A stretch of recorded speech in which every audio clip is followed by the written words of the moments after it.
Welcome back to the Big Ranch Show, the real home for progressives. Now, we're going to talk about a few stories today.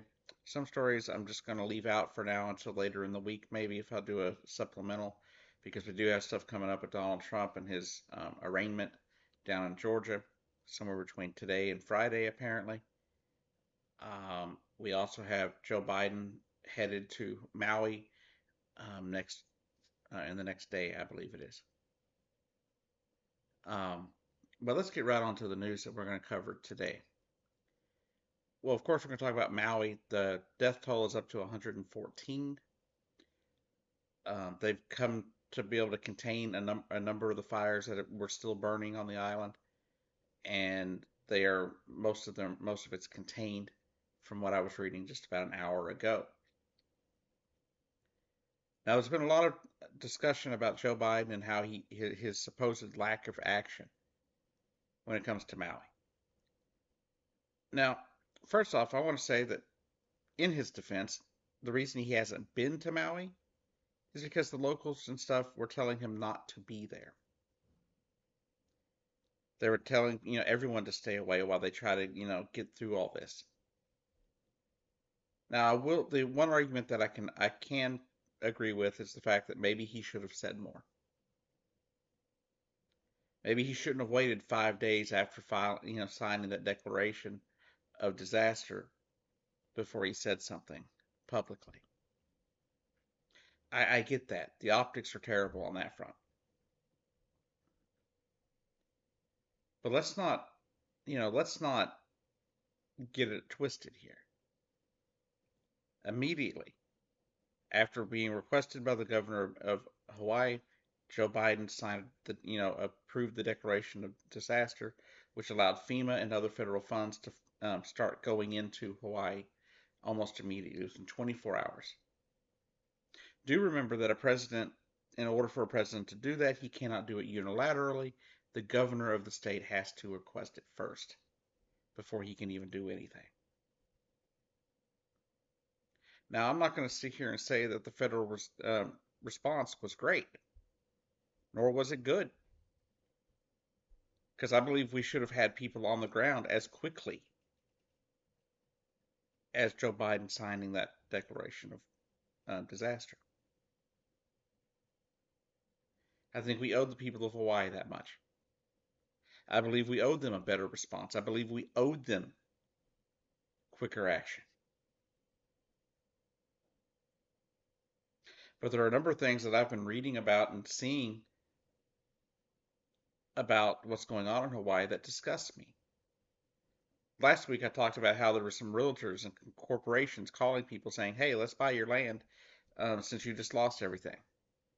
Before they even know, what all they've actually lost, the lives lost, for example. But I've also been hearing from the governor of the state, to not listen to people on social media. Now, I understand you don't want to believe everything that you see or read, right? Because people can fake stuff. But when you're watching live video on a social media app of some sort of what's actually going down on the streets there, and they want to tell you not to believe what you're seeing, the state government of Hawaii is literally gaslighting the people of Hawaii and Maui. That's all they're doing. Don't believe what you see. It's not really what it looks like.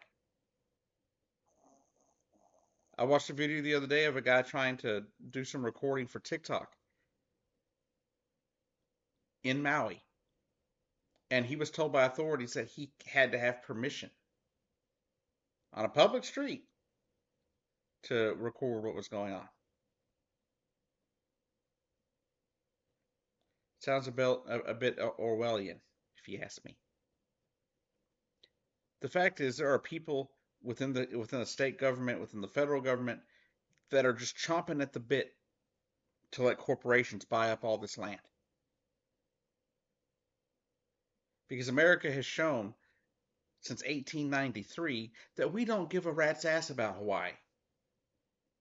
All we care about is the money that they can send in tax dollars. because of all the revenue they can get from tourism. That's all we care about as a country, it seems like. This is why I'll reiterate my opinion that after this is all said and done, after we help them get back on their feet, we should give Hawaii back to the Hawaiians, and the Americans should leave. Now we should remain, as someone that will protect them from another nation, but we need to get out of their affairs. Go to having 49 states and let Hawaii free. As I saw from a protest a while back, even before the fires took place, in the occupation of Hawaii.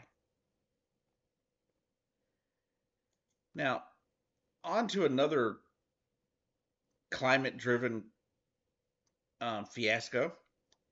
Hurricane Hillary that made landfall in the Baja Peninsula in Mexico, killed one person there. Then it made landfall or came on into Southern California. Palm Springs says the mayor says that there's no way in or out. Roads are flooded in several areas. There's been reports of mudslides, and luckily though, it's not as bad as it could have been. Right? When it was Hurricane Hillary was packing Category 4 winds, but made landfall as a Category 2 and quickly, devolved into a tropical storm.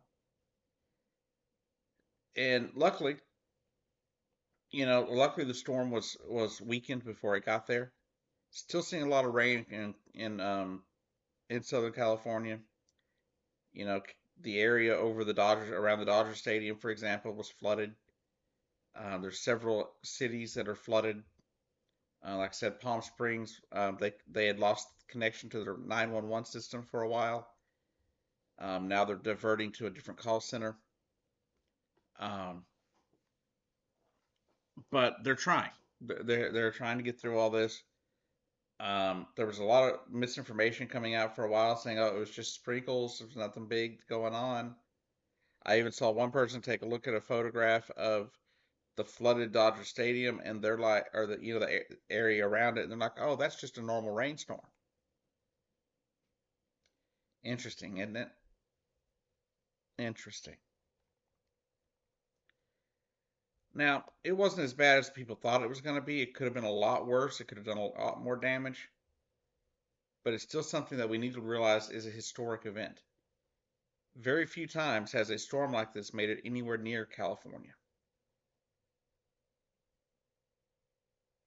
Most of the time, California, if they're impacted at all by these kind of storms, it's indirectly, not directly like this. And of course, during that, they had a 5.1 magnitude earthquake in Southern California, and it was rough for some of them from what I saw. Also, though, a lot of the people were on the western side of the storm, and as you know, in the eastern side of the storm is usually the hardest portion of the storm, and most of that got eaten up when it came on shore, you know, in Mexico. But right now, the death toll for Hillary stands at one. Lots of damage it has been reported in some places, um, and we'll keep a watch on it. And I'll let you know later in the week if I make another video, or by next Monday, I'll give you more updates if there's anything more serious that comes about from Hurricane Hillary. Now on to a very sad story. This here is Laura Ann Carlton. Laura Ann Carlton is a store or was a store owner. She was fatally shot over the weekend. She owned a place called Magpie Clothing in California, San Bernardino, I believe. Why was she murdered? You may think, oh, maybe it's a robbery. No. Did she do something to somebody? No. Her her crime? A pride flag. That's it. There was a gentleman that showed up at her storefront, pissed off because she was flying a rainbow flag. He was ranting and raving about it, apparently, according to some witnesses. Made a big stink about there being a pride flag. And from what I've seen, she went to calm the guy, try and calm the guy down to get him, just to go away.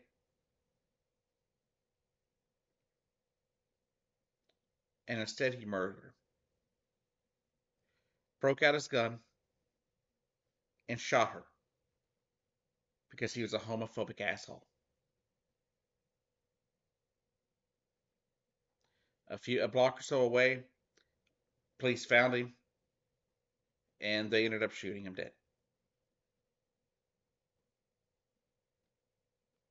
I've never seen quicker karma in my life.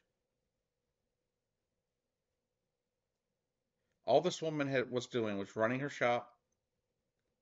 She wasn't known to be part of the LGBTQ community, but she was known to be an ally of our community. To her family and friends, I am so sorry. I am so sorry that somebody cut the life short of your family member, of your loved one, just because she supported being tolerant, because she supported loving other people, that she supported people being allowed to be free to be themselves.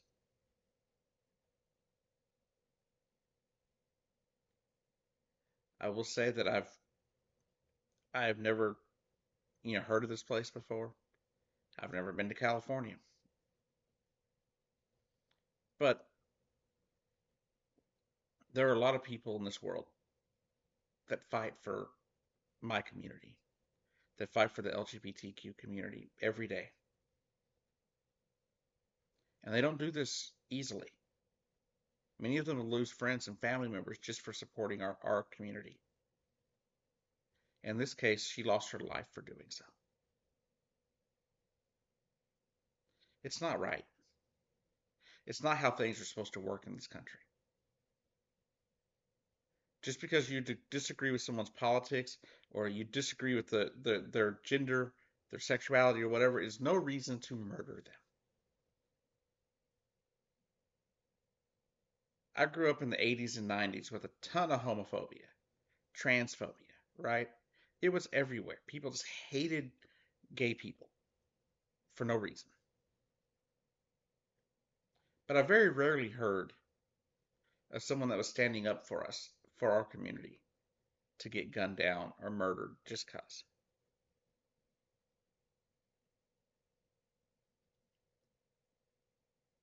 But this just goes to show you that things right now are not safe for the LGBTQ community or our allies.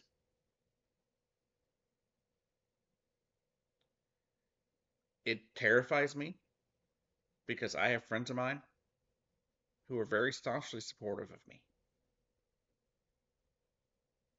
I have one friend that when I see people either it looks like they're saying something about me, I won't even mention it because that friend is likely to say something, and I don't want friends to be physically hurt.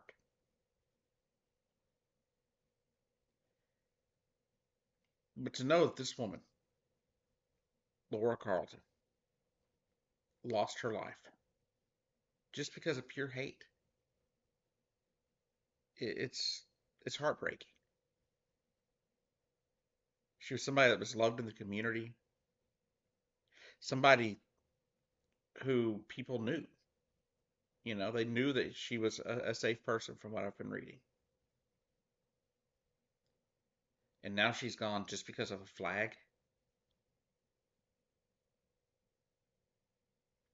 You remember what I do when someone's flying a flag or has something hanging in their yard or their shop that I don't like? I keep going. I roll right past it. I've run growing up in the South. I've run past all sorts of places with Confederate flags and bullshit like that flying. And you know what I do? I tell myself, oh, don't go there. So how about all you transphobes, all you homophobes, and all that garbage that all y'all hateful people? How about you take all that hate and you just keep walking? Just let us be. Let our allies be. Right? If you don't want to be gay, don't be gay. If you're not bi, don't be bi. Right?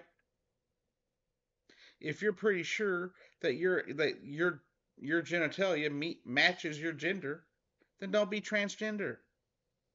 It's that simple. If you don't want to be gay married, don't get gay married. It's that simple. There's no reason for hate. There's no reason for bigotry. There's no reason for murder.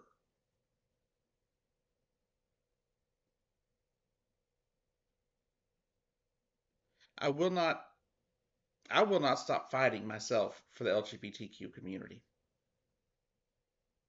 And I hope the rest of you won't either. Or else people like this who have lost their life just for supporting us have died in vain. Honestly, I don't understand. We talked earlier about how people were mad that Joe Biden didn't say enough about what took place in Hawaii. I want to know more about why he hasn't said much about this.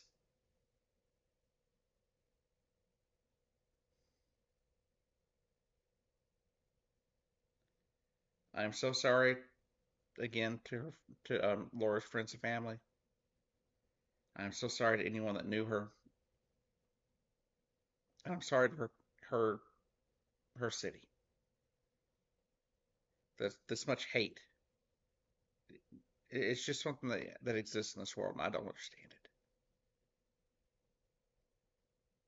This woman did nothing wrong. From all reports, according to witnesses that I've read, she did nothing wrong.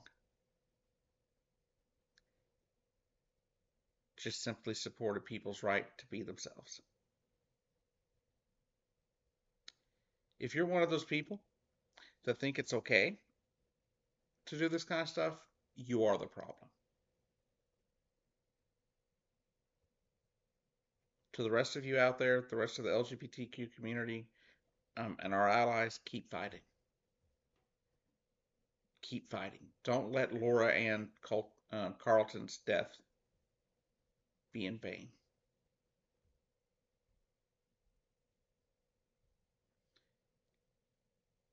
She died because of her support for our community.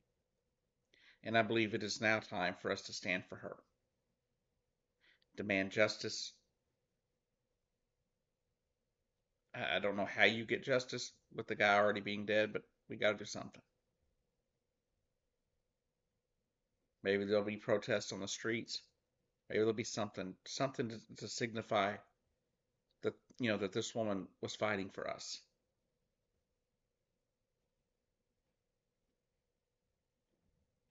Anyways, this has been the Big Rant Show. See you down the road.